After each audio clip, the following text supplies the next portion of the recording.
Tiga pemuda berlari. Nafas mereka memburu. Langkah mereka terhuyung di antara batu dan tanah yang licin. Langit tak bersahabat. Hujan turun deras, seolah bumi sedang menangis. Di depan sana, sebuah gua. Gelap, sempit, tapi cukup untuk bernaung dari marahnya langit. Tanpa berpikir panjang, mereka masuk ke dalamnya. Dan seketika, cahaya menghilang. Hanya kegelapan. Hanya suara nafas dan detak jantung mereka sendiri. Kita terkunci. Batu itu terlalu besar.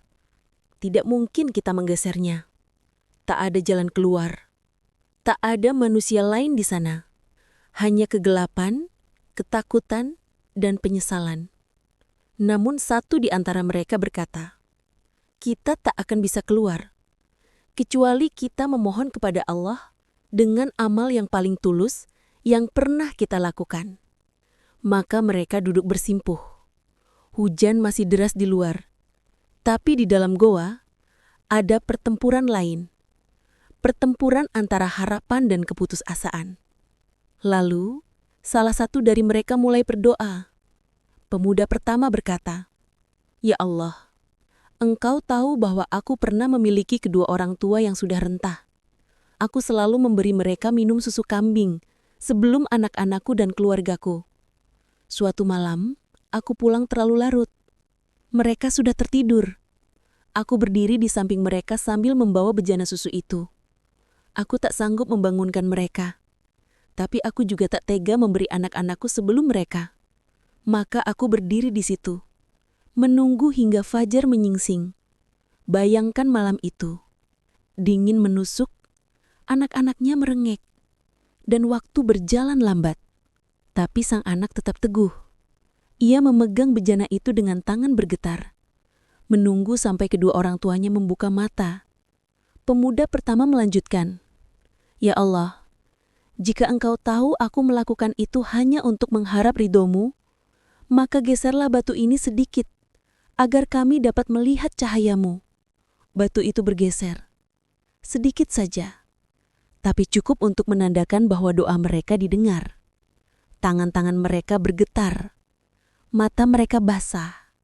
Harapan yang tadi nyaris padam, kini kembali menyala. Namun lubang itu belum cukup untuk keluar. Masih terlalu sempit. Masih terlalu gelap. Maka mereka tahu, masih ada dua kisah lagi yang harus terucap. Masih ada dua hati yang akan menunduk, memanggil nama Allah dengan amal yang paling rahasia. Setelah batu itu bergeser sedikit, mereka saling menatap. Tak ada kata-kata, hanya isyarat bahwa satu di antara mereka harus melanjutkan doa berikutnya. Pemuda kedua berkata lirih, "Ya Allah, Engkau tahu aku pernah mencintai seorang wanita dengan cinta yang amat dalam, lebih dari apapun di dunia ini. Ia mencintainya bukan dengan cinta yang main-main. Bertahun-tahun ia menahan diri, menjaga pandangan, menunggu waktu yang halal. Namun suatu hari, wanita itu datang kepadanya bukan karena cinta, tapi karena lapar dan kemiskinan." Pemuda kedua berkata lirih, "Ia datang padaku, meminta pertolongan. Aku katakan padanya, aku akan menolongmu, tapi hanya jika engkau menyerahkan dirimu kepadaku." Ia menolak, pergi dalam tangis, tapi kelaparan memaksanya kembali. Lihatlah, manusia bisa diuji bukan hanya dengan derita, tapi juga dengan kekuasaan atas yang lemah. Dan saat godaan datang, siapa yang masih bisa menundukkan hatinya? Wanita itu berkata, "Takutlah kepada Allah. Jangan engkau buka ikatan yang bukan milikmu." Satu kalimat itu menusuk hatinya lebih dalam dari pedang. Ia tersadar, ia bangkit. Ia meninggalkan wanita itu dan memberinya uang tanpa menyentuhnya sedikit pun. Pemuda kedua dalam doa, "Ya Allah, jika aku meninggalkan dosa itu karena takut kepadamu, bukan karena malu, bukan karena manusia. Maka geserlah batu ini agar kami bisa keluar menuju cahayamu. Batu itu kembali bergerak. Kali ini lebih jauh. Harapan semakin besar. Tapi lubang itu masih sempit. Mereka belum bisa keluar. Lihatlah, Tuhan tak menolak doa hamba yang datang dengan hati yang jujur. Bahkan dari dalam kegelapan, cahaya iman bisa membuka jalan. Kini, tinggal satu di antara mereka. Satu hati yang belum berbicara. Satu kisah terakhir yang akan menentukan apakah batu itu akan terbuka sepenuhnya atau mereka akan tetap terkurung. Kini, tinggal satu di antara mereka. Satu hati yang belum berbicara.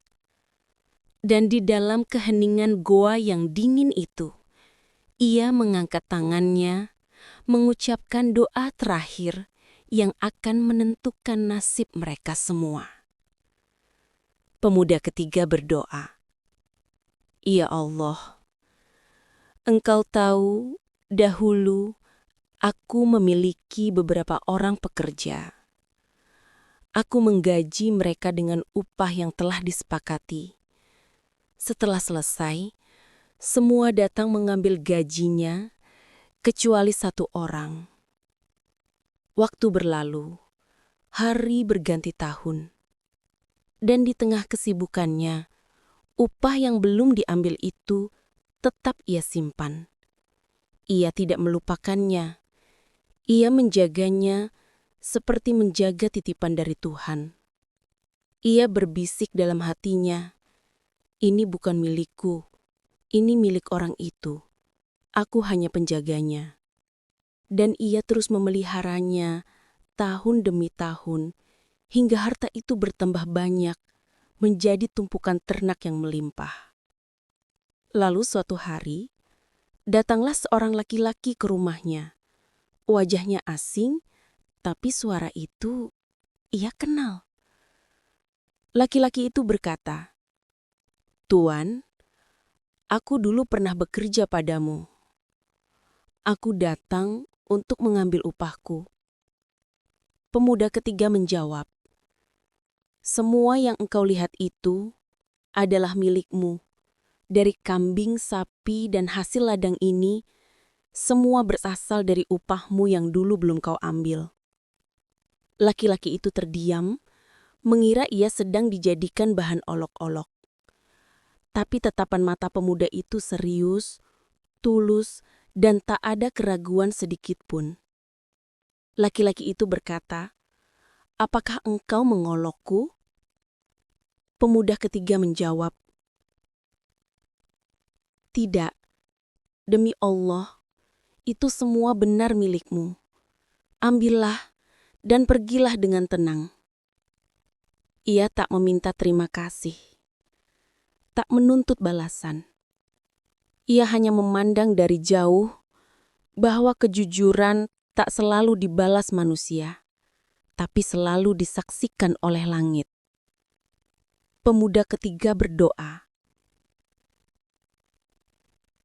"Ya Allah, jika aku melakukan itu semata karena takut kepadamu, karena ingin menjaga amanah seperti Engkau menjaga langit dan bumi, maka bukalah jalan keluar bagi kami dari goa ini." Dan batu itu pun terguling sepenuhnya. Mereka keluar dari kegelapan menuju cahaya pagi. Langit biru menanti mereka, seolah menyambut tiga hati yang telah lulus dari ujian dunia. Mereka tak tahu berapa lama mereka terkurung di dalam. Namun mereka tahu satu hal pasti, bahwa tak ada doa yang sia-sia jika lahir dari hati yang bersih.